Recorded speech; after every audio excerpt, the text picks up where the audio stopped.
Hi hello friends, നമസ്കാരം. ഞാൻ ഇങ്ങനൊരു വീഡിയോ ചെയ്യാനുള്ള കാരണം ഇന്നത്തെ ലാലേട്ടൻ വന്ന Vishu episode Big Boss season 6 കണ്ടിട്ടാണ്. അപ്പോൾ ഇന്ന് ലാലേട്ടൻ വന്നപ്പം ഗബ്രിയും ജാസ്മിനും തമ്മിലുള്ള റിലേഷൻ എന്താണെന്നോ അതിനൊരു ക്ലാരിഫിക്കേഷൻ വരുത്തണമെന്ന് പറഞ്ഞിട്ട് ഇന്ന് അവരോട് ചോദിക്കുകയുണ്ടായി, നിങ്ങൾ തമ്മിലുള്ള റിലേഷൻ എങ്ങനെയാണ്, അതിനൊരു ക്ലാരിഫിക്കേഷൻ വേണമെന്നുള്ളത്. അപ്പോൾ രണ്ടുപേരും പറഞ്ഞു അവർ തമ്മിലുള്ള റിലേഷൻ ലവ് ഒന്നുമല്ല, അവർ തമ്മിൽ അങ്ങനെയുള്ള റിലേഷനൊന്നും ഇല്ല, അവർക്ക് രണ്ടുപേർക്കും അങ്ങനെ ലവ് പ്രേമം ഒന്നൊന്നും ഇല്ലെന്ന് പറഞ്ഞു. അപ്പോൾ ഓക്കെ, അതവിടെ പൊളിഞ്ഞു. ഗബ്രിക്ക് ജാസ്മിനോടും ജാസ്മിന് ഗബ്രിയോടും ഉള്ളത് പ്രേമമല്ല.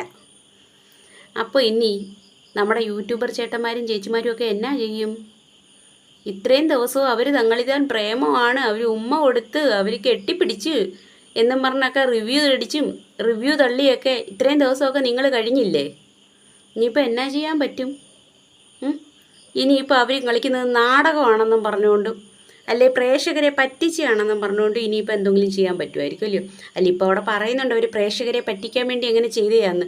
അവർ പ്രേക്ഷകരെ പറ്റിക്കാൻ വേണ്ടി ചെയ്തതാണെന്ന് വിശ്വസിക്കുന്നതിലും നല്ലത് ബിഗ് ബോസ് അവർക്ക് അങ്ങനെ ഒരു ടാസ്ക് കൊടുത്തതാണെന്ന് കരുതിക്കൂടെ?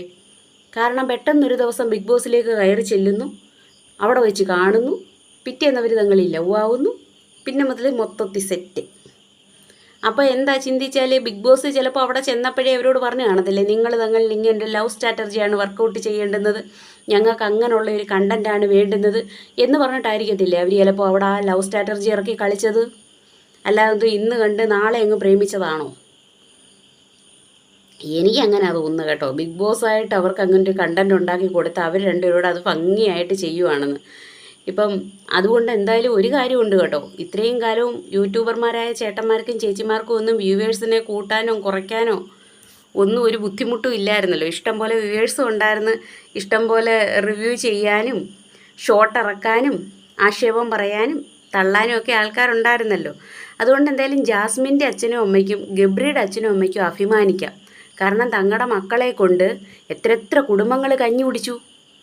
ഒരാൾക്ക് അന്നം കൊടുക്കുക എന്ന് പറയുന്നതും അന്നം കൊടുക്കാനുള്ള മാർഗം കണ്ടെത്തുക എന്ന് പറയുന്നതും ഒരു വലിയ പുണ്യപ്രവൃത്തിയാണ്.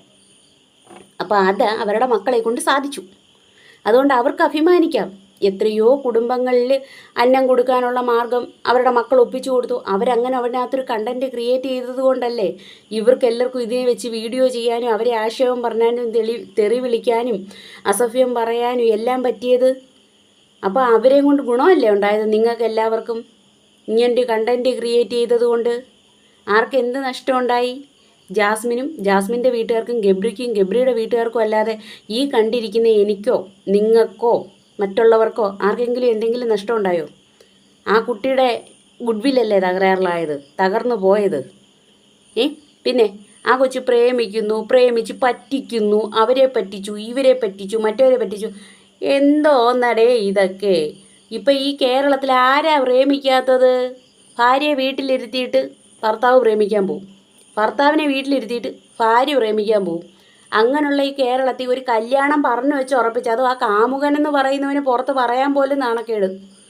അങ്ങനെയുള്ള ഒരുത്തൻ്റെ കൂടെ കല്യാണം പറഞ്ഞ് ഉറപ്പിച്ചു എന്ന് പറയുന്നത് അവൻ്റെ വീട്ടുകാർക്കൊട്ട് ഇവളെ വേണ്ടാതാനും.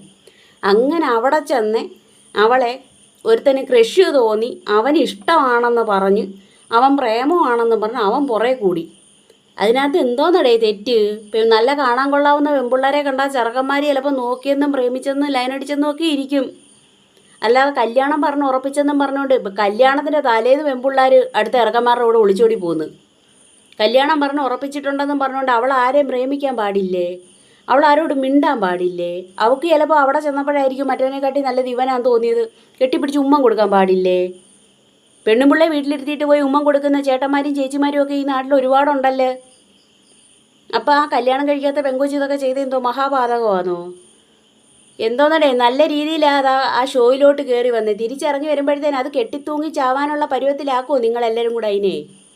എനിക്കറിയാൻ വയ്യാത്തതുകൊണ്ട് ചോദിക്കുക. നിങ്ങളെല്ലാവരും അന്നം വെച്ച് അതിനെ വിറ്റ് കാശാക്കി അതിനെ വെച്ച് നിങ്ങളെല്ലാവരും ജീവിച്ച് വരുമാനം ഉണ്ടാക്കിക്കൊണ്ടിരിക്കുമ്പം അതിൻ്റെ വീട്ടിൽ കഞ്ഞിക്കരി ഇല്ലാതാക്കൂ. അത് അന്വേഷിച്ച് കൊടുത്തിട്ട് അതിൻ്റെ കുടുംബം കഴിയുന്നത്. അല്ലാതെ അതിൻ്റെ അപ്പയ്ക്കും അതിൻ്റെ അമ്മയ്ക്കും അതിനുള്ളൊരു കൊച്ചു സഹോദരനാണ്, ഒരു ചെറിയ വളരെ ഇളയ ഒരു കുട്ടിയാണ്, ഒരു അനിയൻ കുട്ടിയുള്ളത്.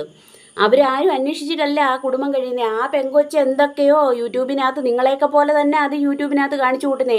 പിന്നെ അവൾക്ക് എത്ര പ്രേമമുണ്ട്, അവൾക്ക് എത്ര ലയനുണ്ട്, അവൾക്ക് എത്ര ലവർ ഉണ്ടെന്നൊക്കെ നിങ്ങൾ അറിയാൻ കാരണം എന്താ? അവൾ ഫേമസ് ആയതുകൊണ്ടാ. നിങ്ങളുടെയൊക്കെ വീട്ടിലിരിക്കുന്ന പെങ്ങന്മാർക്കും നിങ്ങളുടെ വീട്ടിലുള്ള ആൾക്കാർക്കും ഒക്കെ നിങ്ങൾക്കും ഒക്കെ എത്ര ലയനുണ്ടെന്നും എത്ര ആൾക്കാർ ഫേമസ്, എത്ര എണ്ണത്തിനെ തേച്ചെന്നും എത്ര എണ്ണത്തിനെ ചീറ്റിയെന്നും എത്ര എണ്ണത്തിനെ മായച്ചെന്നും ഒക്കെ പുറംലോകം അറിയാത്തതിൻ്റെ കാരണം എന്താ പറയുക? നിങ്ങളാരും ഫേമസ് അല്ലാത്തതുകൊണ്ടാണ്. പക്ഷേ നിങ്ങളുടെ വീട്ടിലുള്ളവരോട് ചോദിച്ചാൽ മതി ഓരോരുത്തർക്കും എത്ര ലയനുണ്ടായിരുന്നു എന്നുള്ളത്. 1 2 ആണോ, 1 2 3 ഒക്കെ ആണോ? തുടക്കം മുതലേ എടുത്താൽ ഒരു 7 എണ്ണമൊക്കെ കാണും എല്ലാവർക്കും മിനിമം. പിന്നെ ആരും പറയുകയല്ല. എല്ലാവരും പിന്നെ അടുത്തടുത്തടുത്ത് വരുമ്പം പറയും, ഓ അവൾ പന്നലാന്നീ, അവൾ പോക്കാന്നീ, അവൾ വെടിയാന്നീ, അവൾ അങ്ങനാന്നീ. എന്തോന്നടേ, എന്തോ ആയാലും ആ കൊച്ചു അന്വേഷിച്ച് കൊടുത്ത് അവരുടെ വീട് കഴിയുന്നുണ്ട്. ഈ 100 ദിവസം കഴിയുമ്പോൾ നിങ്ങളൊക്കെ എന്തോ ചെയ്യും? നിങ്ങളൊക്കെ ആരെ ആക്ഷേപം പറയും? എന്തായാലും ഗബ്രി, ജാസ്മിൻ ഇവരുടെ 2 പേരുടെ അപ്പനും അമ്മയ്ക്കും അഭിമാനിക്കാനുള്ള വകയുണ്ട്. നിങ്ങളുടെ മക്കൾ കാരണം ഇപ്പം ഈ കേരളത്തിൽ ഒരുപാട് യൂട്യൂബർമാർ കഞ്ഞി കുടിച്ച് കഴിയുന്നുണ്ട്. എന്തായാലും ഒരു അന്നത്തിനുള്ള മാർഗം കണ്ടെത്തി കൊടുക്കുക എന്ന് പറയുന്നത് ഒരു വലിയ സംഭവമാണ്. മനസ്സിലായോ? നമുക്ക് ആർക്കും എങ്കിലും എന്തെങ്കിലും കൊടുക്കാൻ സാധിക്കുക എന്ന് പറയുന്നത്, അതും കഴിഞ്ഞുകൂടാനുള്ള വക കൊടുക്കുക എന്ന് പറയുന്ന ഒരു വലിയ സംഭവം തന്നെയാണ്. അവർക്ക് ജീവിക്കാനുള്ള മാർഗ്ഗമല്ലേ നിങ്ങളുടെ മക്കൾ കാരണം കിട്ടുന്നത്. അപ്പം നിങ്ങൾക്ക് അഭിമാനിക്കാം. പിന്നെ അവരിപ്പോൾ അവിടെ കളിക്കുന്നത്, എനിക്കുള്ള വിശ്വാസം ബിഗ് ബോസിന് കാശുണ്ടാക്കാനും ബിഗ് ബോസിന് എന്തോ പറയേണ്ടത്, ഷോയ്ക്ക് റേറ്റിംഗ് കൂടാൻ വേണ്ടിയിട്ട് അവർക്ക് വേണ്ടി കൊടുത്തിരിക്കുന്ന ഒരു ടാസ്ക്കാണ് അത്. പക്ഷേ ഇത് വഴിയേ അറിയാൻ പറ്റും. കാരണം എന്തെങ്കിലും ജാസ്മിൻ പുറത്ത് വരുമ്പം ജാസ്മിൻ തന്നെ പറയും ജാസ്മിൻ അവിടെ എന്തോ കിട്ടിയെന്ന്, എന്തോ ഒരു ടാസ്ക് കിട്ടിയിട്ടാണോ ഇങ്ങനെ ചെയ്തത് എന്നുള്ളത്.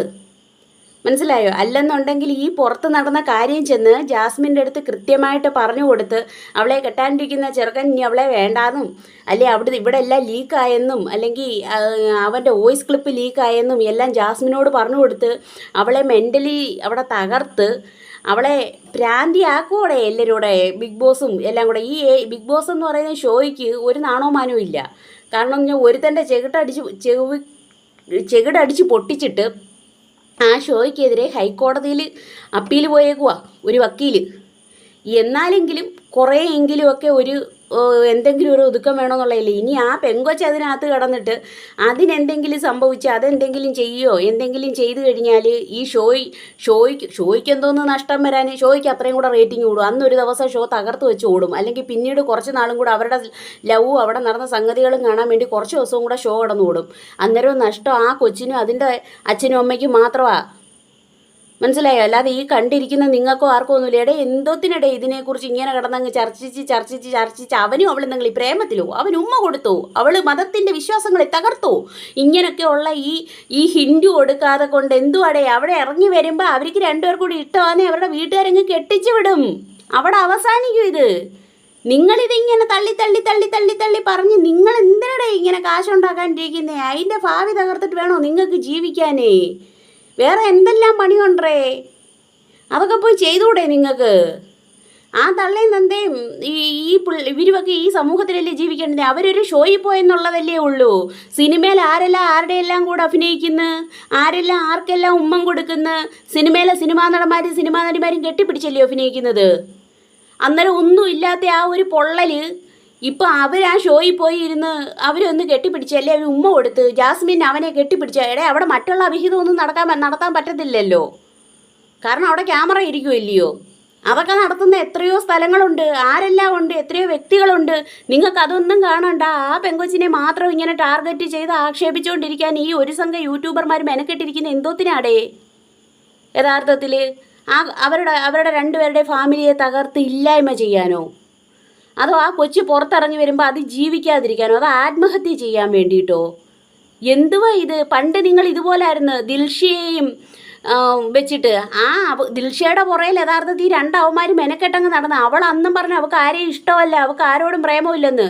അന്നും നിങ്ങൾ ഇതേപോലെ ഒരു സംഘം ആൾക്കാർ അവൾ അങ്ങനെ ചെയ്യുന്നു ഇവൾ ഇങ്ങനെ ചെയ്യുന്നെന്നും പറഞ്ഞുകൊണ്ട് കുറേ വീഡിയോ ഇറക്കി അവസാനം അതിനെ കൊത്തിപ്പറിച്ച് നാശമാക്കി. അതെന്തായാലും ഇന്നും ജീവിച്ചിരിപ്പുണ്ട്. ഇതിനെ എന്തോ പരിവാക്കാനാണ് നിങ്ങളുടെയൊക്കെ ഉദ്ദേശം? ഈ 100 ദിവസം കഴിയുമ്പോൾ നിങ്ങൾ എങ്ങനെ ജീവിക്കും? നിങ്ങൾ എന്തോ ജോലി ചെയ്ത് ജീവിക്കും 100 ദിവസം കഴിയുമ്പം? അന്നേരം നിങ്ങൾക്ക് വല്ല ജോലിയും വേറെ ഉണ്ടോ? അതുകൊണ്ടൊരു കാര്യം ചെയ്യും, നിങ്ങൾ ഇപ്പോഴേ ഈ പരിപാടി അങ്ങ് നിർത്തിയിട്ട്, കാരണം ഈ പരിപാടി എപ്പം വേണമെങ്കിലും സ്റ്റോപ്പ് ആവാവുന്ന ഒരു പരിപാടിയാണ്. കാരണം ഇതിനെതിരെ ഹൈക്കോടതിയിൽ ഒരു അപ്പീലുമായിട്ടൊരു അഭിഭാഷകൻ പോയിട്ടുണ്ട്, ഒരുത്തൻ കാണിച്ച ചെറ്റത്തരത്തിന്. ഇന്നലെ കണ്ടില്ലയോ, 2 ദിവസത്തേക്ക് മുന്നേ കണ്ടില്ലയോ, വേറൊരുത്തി ഒരു ജാൻമണി, അവൾ യഥാർത്ഥത്തിൽ എന്തത്തിനാണ് അതിനകത്ത് എടുത്തു വെച്ചേക്കുന്നത്? ബാക്കിയുള്ള പിള്ളേരെയെല്ലാം പ്രാവാനും ശപിക്കാനുമായിട്ടോ? അവളാര്? ഡാഗിനിയോ അതോ ദുർവാസാവോ? ശാപവാക്കുകൾ ചൊരിയാൻ അവൾ ശപിക്കുന്ന ഉടനെ എല്ലാവരും കയ്യും കാലും ഇല്ലാതായി പോവുമോ? അങ്ങനെയൊക്കെ ഉള്ള സൈക്കോപാത്തുകളെയൊക്കെ പിടിച്ചു വെച്ച് ഷോ നടത്തുന്ന ഈ ഷോ എപ്പോൾ വേണമെങ്കിലും പൂട്ടി കെട്ടാടെ യൂട്യൂബർമാരെ. അതുകൊണ്ട് നിങ്ങളൊരു കാര്യം ചെയ്യും, നിങ്ങൾ വേറെ എന്തെങ്കിലും ഒരു പരിപാടിയും കൂടെ നോക്കിക്കോ. ഈ വേറെ ഏതെങ്കിലും ഒരാൾക്കാരെയും കൂടെ പിടിച്ചോ. ഈ 100 ദിവസമൊന്നും ചിലപ്പോൾ ഈ ഷോ ഓടത്തില്ല. അതിനിപ്പുറം വെച്ച് ഷോ പൂട്ടിക്കെട്ടും. അതുകൊണ്ട് നിങ്ങൾ മറ്റെന്തെങ്കിലും ഒരു വകുപ്പൂടെ നോക്കാമെങ്കിൽ നിങ്ങളുടെ കഞ്ഞിക്കുള്ള മാർഗം മുട്ടത്തില്ല കേട്ടോ. നിങ്ങൾ ബിഗ് ബോസിലെ ജാസ്മിനെ മാത്രം നോക്കിക്കൊണ്ടിരുന്ന ജാസ്മിൻ 100 ദിവസം നിൽക്കുവാണെങ്കിലല്ലേ നിങ്ങൾക്ക് ജാസ്മിനെ ആശയം പറഞ്ഞുകൊണ്ട് നിൽക്കാനൊക്കത്തോളൂ. പിന്നെ ഇപ്പോൾ കുറേ അവന്മാരെ ഇവിടെ നിന്ന് അങ്ങോട്ട് കയറ്റി വിട്ടിട്ടുണ്ട്.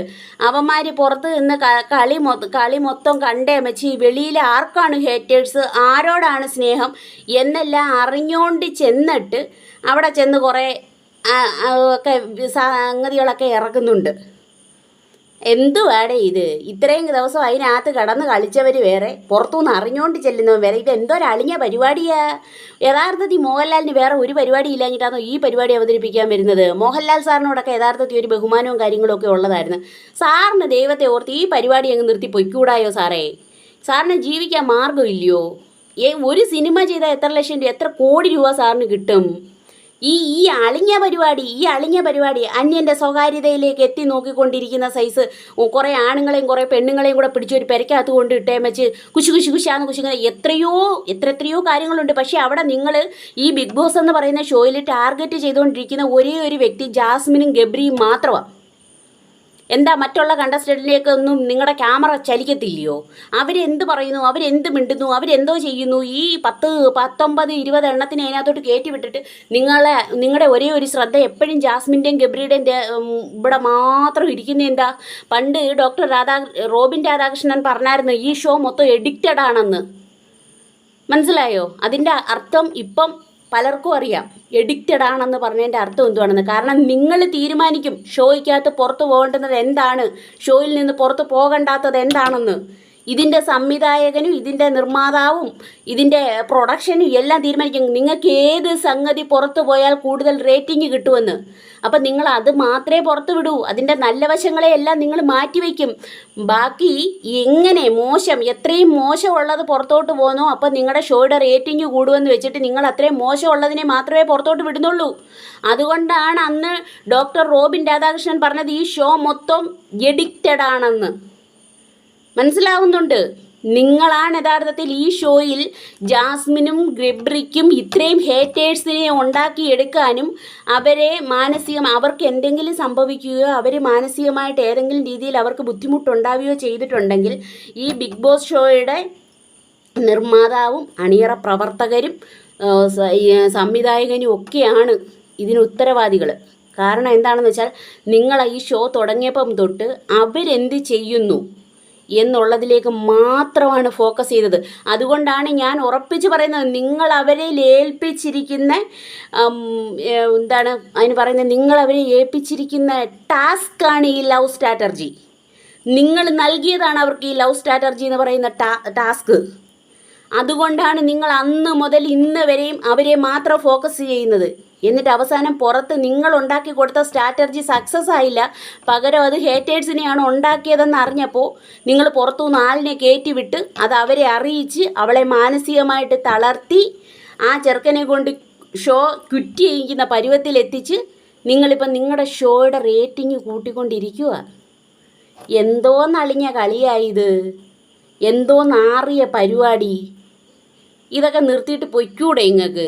വേറെ എന്തോരം സീരിയലുകൾ ചെയ്യാൻ കിടക്കുന്നു, പോയി ആ സീരിയലൊക്കെ ചെയ്യ്.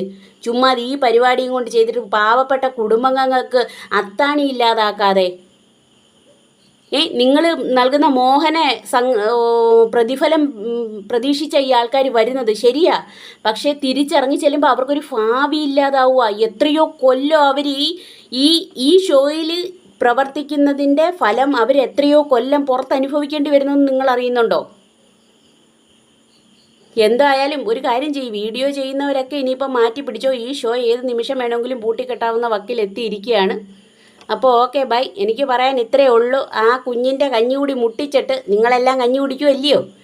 അവക്കുള്ള കഞ്ഞികുടിയുടെ കാര്യമൊക്കെ എന്തായാലും ഏകദേശം തീരുമാനമായിട്ടുണ്ട്. ഇത്രയും ഹേറ്റേഴ്സിനെ പുറത്തുണ്ടാക്കിച്ച് നിങ്ങൾ കുറേ യൂട്യൂബർമാർ മാത്രമാണ് ഇതിന് ഉത്തരവാദി. ഇത് കണ്ടിരിക്കുന്ന അതുപോലെ ബിഗ് ബോസ് എന്ന് പറയുന്ന ഷോയും. അപ്പോൾ ഓക്കെ ബൈ. Thank you.